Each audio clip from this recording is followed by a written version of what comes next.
आप सभी को मेरा श्री गौरी शंकर सीताराम राधेश्याम।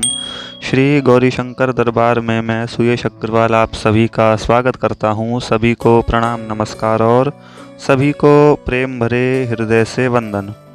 तो अब देखिए, जैसा कि आप सभी इस वीडियो का टाइटल और थंबनेल देख रहे होंगे। टाइटल मैंने लिखा है, मन में छल कपट मत रखो, मन से छल और कपट को निकाल दो, मन में छल कपट ना रखो। ठीक है, आपने पढ़ लिया होगा। और थंबनेल में मैंने जो लिखा है वो लिखा है कि भाई तिजोरी को, मतलब तिजोरी में चोर को ही बिठा करके कह रहे हो, चोर से ही कह रहे हो कि धन हमारा सुरक्षित रहे। भाई बड़े कमाल की बात है यार। ये तो हमको पता है ये हमारी तिजोरी है भाई, इसमें हमारा धन संपत्ति माल पानी जो भी है वो सब रखा है। उसमें हम किसी चोर को ही ले आए और उसी का चोर, उस चोर को उस तिजोरी का पहरेदार ही बना डाला भाई। और उसी चोर से कह रहे हैं कि हमारी धन की रक्षा करना। बड़े बेवकूफ़ी वाली बात है ये तो, मतलब बड़ी ही पागलपने की बात है। भला ऐसा कैसे संभव हो सकता है? चोर को ही यदि तिजोरी का पहरेदार बना दिया जाएगा तो भाई लुटोगे तो सही, ये तो निश्चित बात है। अब दूसरी बात ये, आप कहोगे कि टाइटल ऐसा, थंबनेल ऐसा, और ये दोनों बातें थोड़ा अलग डायरेक्शन की है। मतलब कुछ समझ में नहीं आई कि भाई टाइटल तो चलो भगवान से संबंधित समझ में आ रहा है कि मन में छल कपट ना रखो, और ये थंबनेल में मैंने क्या लिख दिया, चोर, चोरी, तिजोरी, धन, ये सब कुछ समझ में नहीं आया बात। तो चलिए अब मैं आपके वीडियो को मतलब थोड़ा और सरलता में लेकर के चलता हूँ। जो मुख्य उद्देश्य है वो मैं आपको समझाता हूँ। यहाँ पर जो तिजोरी की बात हो रही है, जो खजाने की बात हो रही है, वो खजाना है हमारी आत्मा, हमारा हृदय, हमारा दिल, हमारा मन। और फिर जो उस तिजोरी में धन रखा हुआ है, जो हमारी संपत्ति, हमारी संपदा, हमारी जो वेल्थ जिसे कहते हैं इंग्लिश में, कि हाँ भाई हमारे पास हमारी वेल्थ क्रिएट हो चुकी है, हमारे पास बहुत ज़्यादा धन संपत्ति हैगी। तो उस धन की जो बात हो रही है वो धन रूपी हैं हमारे भगवान, हमारा भजन, हमारी भक्ति, हमारे ईश्वर। समझ में आई बात? अब तिजोरी भी हो गई, उसमें रखा धन भी हो गया। अब बात आई कि बाहर जो पहरेदारी कर रहा है वो चोर कौन है। हम उस तिजोरी पे किसको चोरी करने ले आए, हम किसे चोर को हमने बना दिया। तो वो चोर की बात हो रही है। विकार जो हैं हमारे, काम, क्रोध, लोभ, मोह, मद, अहंकार, छल और कपट, और यही हमारे विकार हैं। तो भाई देखो, ये सारी बातें खैर सभी को पता है, बड़ी नॉर्मल सी बातें बता रहा हूँ मैं कि मन में विकार ना लाओ तो भगवान मन के अंदर ही रहेंगे, भगवान प्राप्त हो जाएंगे। तो ऐसी बात का वीडियो बनाने का कोई फ़ायदा भी नहीं है। इसीलिए मैं आपको इस बात पर एक दृष्टांत भी सुनाना चाहूँगा, एक थोड़ी सी संक्षिप्त चर्चा भी करना चाहूँगा जो खुद स्वयं श्री भगवान पर आधारित है।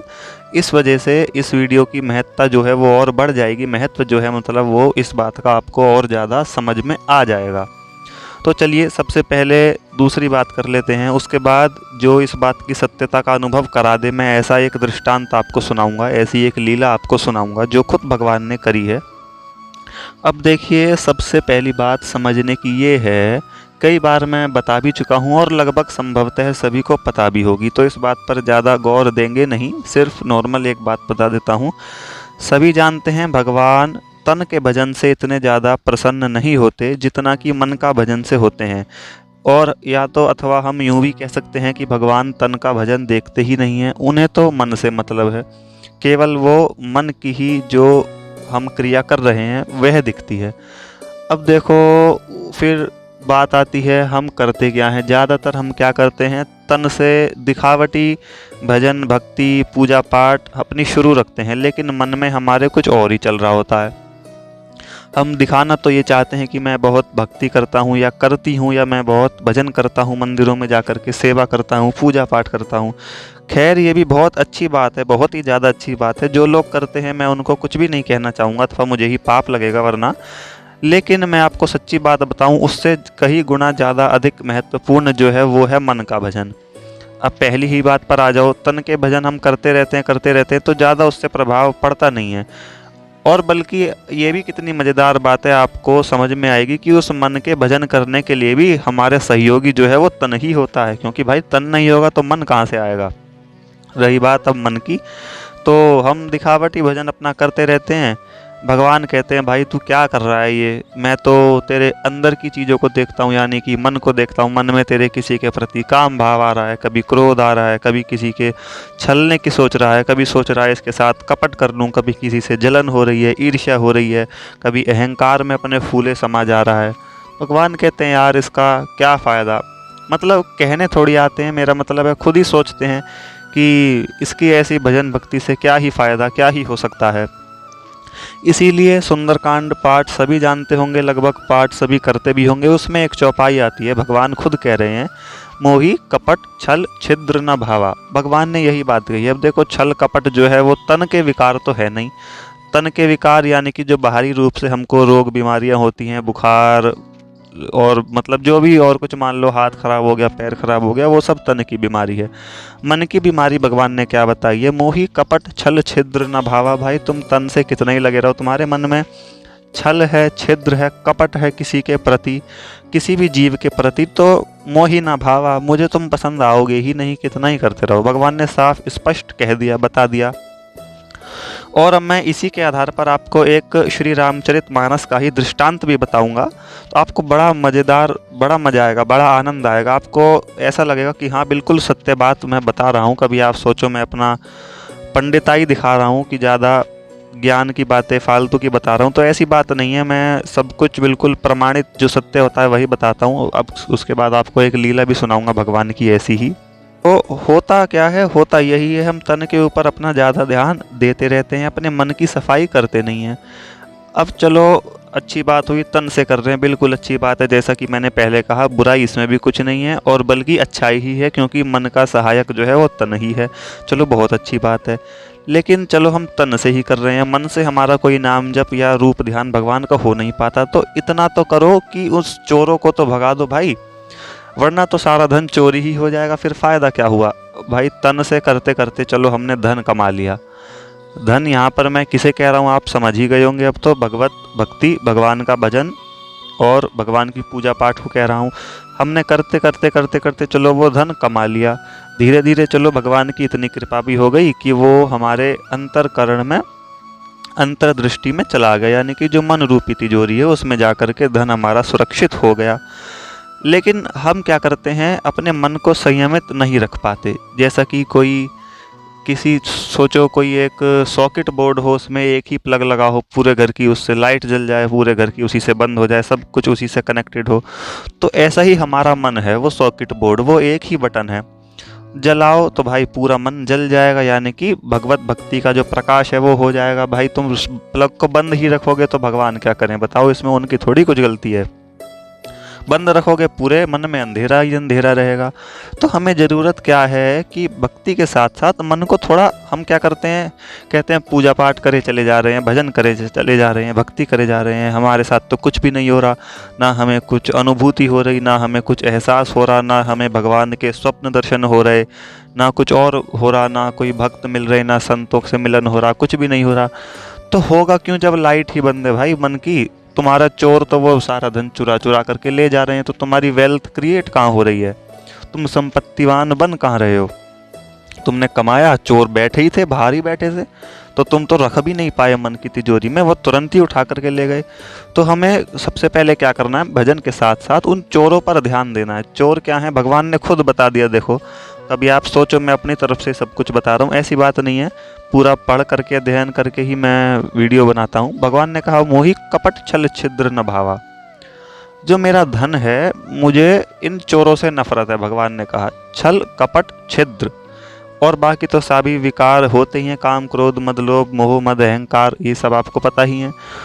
तो हमें मतलब मेन बात मैं ये कहना चाह रहा हूँ, उद्देश्य कि भक्ति कहीं ऐसा ना हो हम अंत तक भगवान का भजन पूजन भक्ति आरती पूजा पाठ करते ही चले जाएं, और जो ये जो धन हम कमा रहे हैं ये चोर हमारा चोरी करते चले जाएं। अंत में पता चलेगा मामला सब जीरो है, कुछ भी नहीं बचा, बिल्कुल सब इंटरकनेक्ट दोनों चोर और भगवान हो रहे थे हमारे आपस में।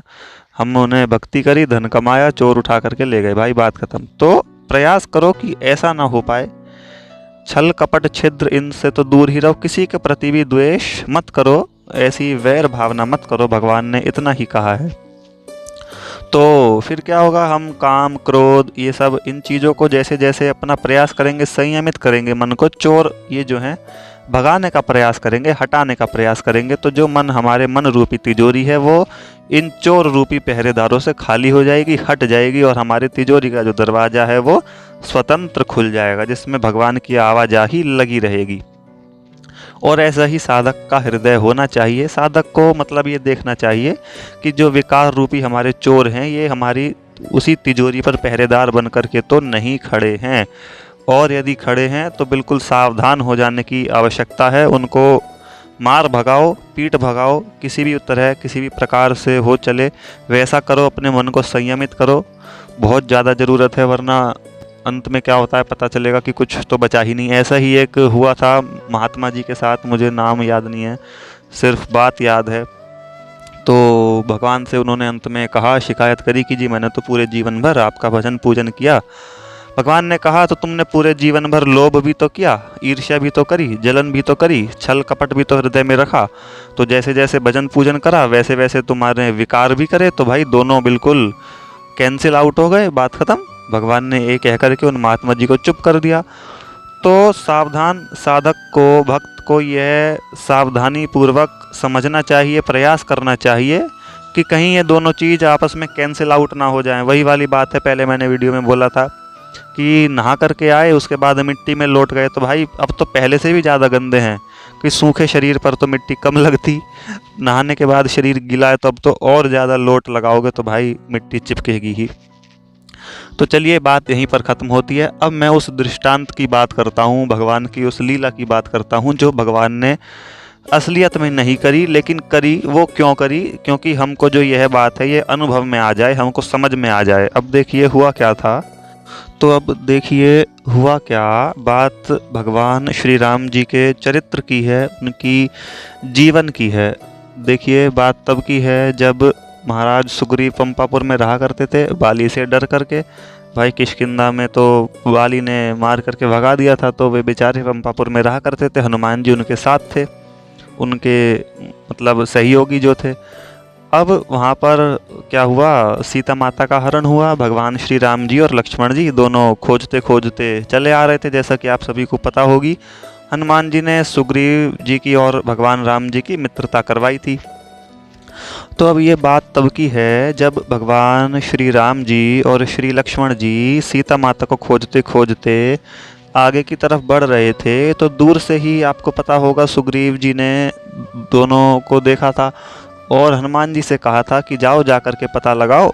भाई क्या पता लगाओ कि क्या पता ये बाली के भेजे हुए कोई दो दूत हों, या कौन है, किस उद्देश्य से आ रहे हैं, किस कर्म से आ रहे हैं, क्या इनका आने का प्रावधान है, ये सब तुम जा कर के पता लगाओ। हनुमान जी ने कहा ठीक है महाराज सुग्रीव, मैं जाता हूँ। तब आपको पता होगा हनुमान जी अपना, सबसे पहले मैं अनंत बलवंत श्री हनुमान जी महाराज के चरणों में प्रणाम करना चाहता हूँ, क्योंकि यह लीला में उनका बहुत सहयोग है। भगवान ने जो पूरे संसार को उपदेश दिया, अब आप इस बात को ध्यान से समझना सुनना, देखो बहुत आपको पता चलेगा कि हम कितनी गलती पर हैं और क्या क्या हम इसको सुधारने के लिए कर सकते हैं। तो अब देखिए, जैसा कि आपको पता होगा हनुमान जी का जो असली रूप है, वानर रूप है उनका, वो अपने असली रूप में राम लक्ष्मण जी के पास नहीं गए थे। वो एक ब्राह्मण भूदेव, ब्राह्मण देवता का रूप बना करके भगवान के पास गए थे। अब भाई आगे आगे राम जी, पीछे पीछे लक्ष्मण जी। तो जैसे ही हनुमान जी भगवान के पास आए, राम जी हल्का सा पीछे को हो गए और लक्ष्मण जी आगे आ गए। दोनों की हालचाल कुशल क्षेम हुई कि भाई आप कौन, आप कौन। हनुमान जी ने बताया मैं ऐसे ऐसे ब्राह्मण देवता हूँ। उन्होंने बताया कि भाई हम दोनों महाराज दशरथ के पुत्र हैं और ऐसे ऐसे जनक नंदिनी सीता जी का हरण हुआ है। मतलब जो भी बात हुई हो, खैर वो हमारे टॉपिक की नहीं है। दोनों को हाल चाल कुशल क्षेम पूछताछ जो भी हुई। उसके बाद जब पता चल गया कि हनुमान जी को पता चल गया ये मेरे प्रभु हैं, आराध्य हैं, श्री राम जी हैं, श्री लक्ष्मण जी हैं और राम लक्ष्मण जी को पता चल गया कि ये स्वयं महादेव अवतारी हनुमान जी महाराज हैं जो मेरे सेवक के रूप में हैं। तो दोनों ने, हनुमान जी ने फिर अपना असली रूप में आ गए, दोनों के चरण पकड़ लिए और आपस में फिर मिलनसार हुआ। तो बात ये आई, उस समय हुआ क्या, जो हनुमान जी ने जितने भी सारे प्रश्न पूछे या लक्ष्मण जी ने पूछे, हनुमान जी ने एंड में पूछा कि भगवान, अब देखो राम जी हनुमान जी से कब बोले, जब उन्हें पता चल गया कि वो हनुमान जी हैं। खैर उन्हें तो पता ही था, सर्वंतर्यामी भगवान हैं। जब हनुमान जी अपने असली रूप में आ गए, ये कन्फर्म करके कि हाँ ये मेरे प्रभु आराध्य हैं, श्री राम लक्ष्मण जी हैं, कोई बाली के भेजे हुए नहीं हैं, तब हनुमान जी अपने असली रूप में आए। तब राम जी ने उनसे बोला आओ हनुमान। हनुमान जी ने तब उनके चरण पकड़े। उससे पहले जितने भी सवाल जवाब दोनों के बीच में हुए, वो सब भगवान राम ने एक शब्द भी उनसे नहीं बोला। पूरे सवाल जवाब सिर्फ श्री लक्ष्मण जी ने किए। हनुमान जी ने पूछा, भगवान जब मैं आया था तब आपने मेरे से बोला नहीं, सिर्फ मेरा प्रणाम स्वीकार किया और सिर हिलाकर के ही जवाब दे दिया, आपने मुझसे बोला नहीं, ऐसा क्यों? सारा जो मैंने प्रश्न पूछे या आपने पूछवाए, लक्ष्मण जी से पूछवाए, जो भी बातचीत हुई हमारे बीच, वो सब मेरे और श्री लक्ष्मण जी के बीच हुई, आपसे मेरी कोई बात नहीं हुई, ऐसा क्यों? तब देखिए श्री भगवान ने कितना सुंदर जवाब दिया, कितने अच्छे तरीके से संसार को उपदेश दिया।